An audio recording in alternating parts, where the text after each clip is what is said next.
The initial release date of Gears 5 is September 10th, 2019. Let's face it, when I saw it at E3 Negros conference, I was really amazed by everything that this game represented. Like, can we speak about what's not in it? Action, RPG, sci-fi, fantasy loop, horror, fast-paced combat, every storyline, you name it, it has it. Hi folks, it's David, and today in GameScript, I'll be reviewing Gears 5. I wasn't a Gears of War fan, but this surely hooked me up with this series. I tried my best to be as non-biased as possible, but it's really hard not to be. Gears. Well, simply the rebranding of the Gears of War is a video game franchise created by Epic Games, developed and managed by Coalition, and it's owned and published by Xbox Game Studios. The franchise consists of 5 third-person shooter video games, which has also been supplemented by a comic book series and 5 novels. Gears 5 is a sequel of Gears of War 4. There is no need to say the prequel recap for the series fans, but in case you are new to this series, here is a brief story.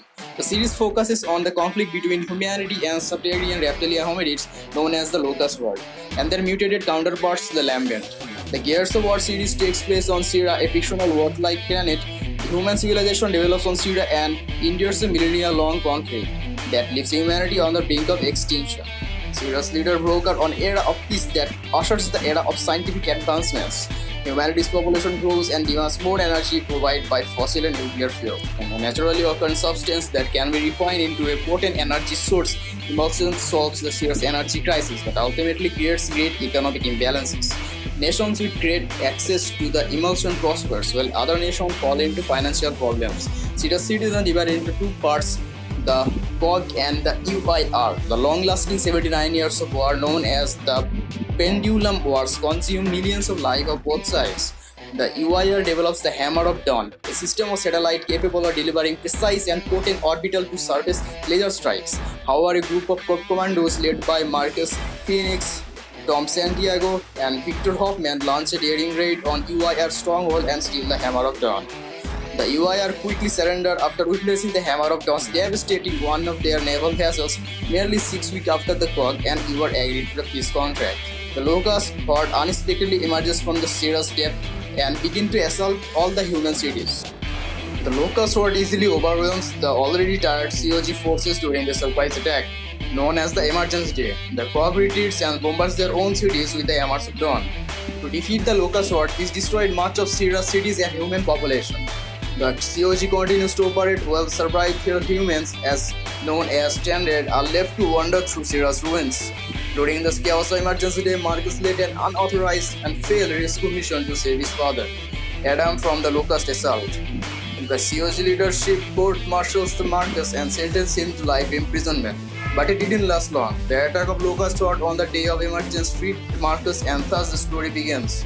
In Gears 5, we play as JD, the son of Marcus Phoenix, and Kate, the wanting to fight against the Locust Horde. Gears 5 focuses on Kate Diaz, an outsider of Locust descendant. As Kate, the player must uncover the origins of the Locust and Kate's family. Gears of War 4 protagonist JD Phoenix, his friend Delmont Walker, and JD's father Marcus Phoenix also returns. Gear 5 story picks up where Gears 4 left off. Their step into the shoes of Kate Diaz for the first time was following the events of Gears of War 4. This time, to came across the death of her mother, unravel the twisted roots of her family tree, and deal with her own personal baggage. Meanwhile, humanity is being threatened once more, this time by the Swarm, the successor of the Locust Horde. But Kate Diaz will take center stage. Kate will first introduce Gears of War 4 as an outsider turned Gears soldier with a mysterious connection to the Locust. In the nightmarish story trailer shown to E3 2019, we see that Kate is currently going through something fierce. Squadmates like JD Phoenix and Delmont Walker pop into her mind, and they don't look like they are doing well either. Then Kate's face turns chilly as she remembers the Locust, and if that isn't enough, we see Locust Queen Mira's face over Kate's. Kate is having visions that are connected to her grandmother's Locust necklace. This leads to a mission to the ground zero of the Locust formation. Only Kate, Marcus, and Delmont go, at least at first. Gears 4 protagonist JD doesn't want to help. This would seem to suggest that Gears 5 will have a secondary narrative starring JD. But it's unclear if we play as the Gears of War 4 protagonist throughout the campaign. Gears of War is made really different than the other installments of the series, both story and gameplay wise. This game kind gives me of Call of Duty Black Ops 2 vibes. Son is trying to move out of father's shadow, and some salt between them. The gameplay is very linear at first, but as the story progresses, it gets more and more open world like. I'm talking about big open areas where you can drive your wind-powered vehicle. It feels really good to drive it, by the way. The physics seems to be on point. I have heard some people are hating on this ride, but I personally liked it a lot. You also have a robo companion in this game, and it's Jack. It can shoot, it can heal you, gives you additional armor points, picks up heavy weapon drops for you, and basically it's a guardian angel. On mission, you gather components and you upgrade Jack with it. It gives a progressive feeling, and if we talk about the weapon types, well, there are plenty. Some are very unusual if you are starting of Gears of War for the first time, but as you play through, it really falls into its place. The experience point system, which you can use to level your character up and unlock new upgrades. This game adds really to new thing in every level, from boss battle to playing styles. The action never bores you because it's all about the shooting and you slice, smack, and shock the hell out of your enemies, and what makes the game so unique. Let's talk about the multiplayer. Gears 5 is introducing brand new cooperative mode for 3 players called Escape. Escape emphasizes quality squad play, hence the unique character abilities. Each escape level tasks you with working through series of rooms. The map we play feels like a constant single player level. Rooms are crawling with enemies unlike the Horde. You want to be on the offensive to rescue the best escape times, vault up the leaderboard. Gears 5 will have the popular Horde mode that lets you and your friends take on wave upon wave of increasingly challenged locust. The mode includes several additional to the fundamentally challenge how the Horde mode is played. Characters now have unique ultimate abilities that can be used against the enemies, including Jetty's airstrike and Kate's cloak.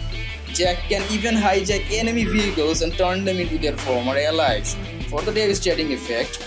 In terms of selectable characters, general story mode characters will also be selectable as well as some locust forces. But this game is packing some more heat than that. I'm talking about characters from Terminator movie series. Sarah Connor is here. Not just that, we have seen some epic clips from former WWE wrestler and movie star Batista dressing up as Gears of War 5 soldier. He will be available on 15 September. The hype is real. Harnessing the power of Unreal Engine 4, it's a masterpiece. This game will run 4K resolution, 60 FPS with everything maxed out to Ultra on GTX 1080 Ti. In RTX 2017, by the way, it crosses 80 FPS mark. However, on Xbox One base, it's locked on 30 FPS and 1080p resolution. If you want to play it in 4K and 60p FPS on consoles, you need an Xbox One X. Apart from the resolution difference, there are some effects like screen space reflection and some shadow details are missing on Xbox One base.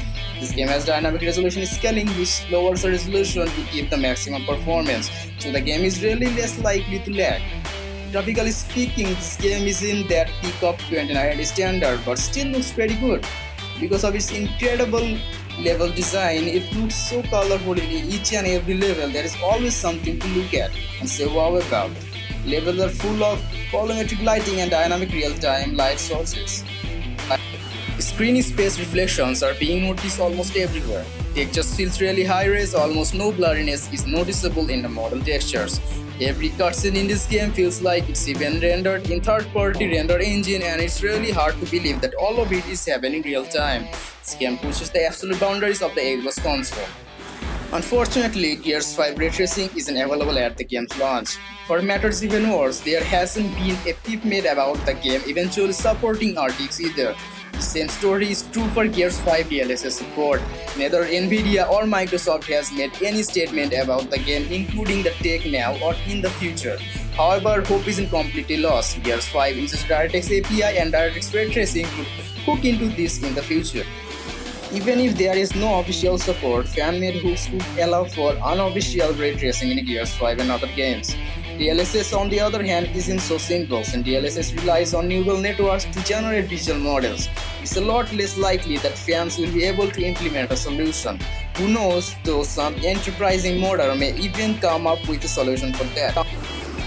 Well, to finish things up, this game isn't out yet, so there isn't much of a rating out there. But if I had to rate this, I would give it an 8.5 out of 10. The time of recording, this game has a price of 19.9 USD for the standard edition and 25.99 USD for the ultimate edition. that's it for today. I hope you liked it, but if you didn't, then hit the dislike button. And if you liked it, you know what to do. We make contents like this every week, so subscribe for more. Peace. I'm gonna keep my head down.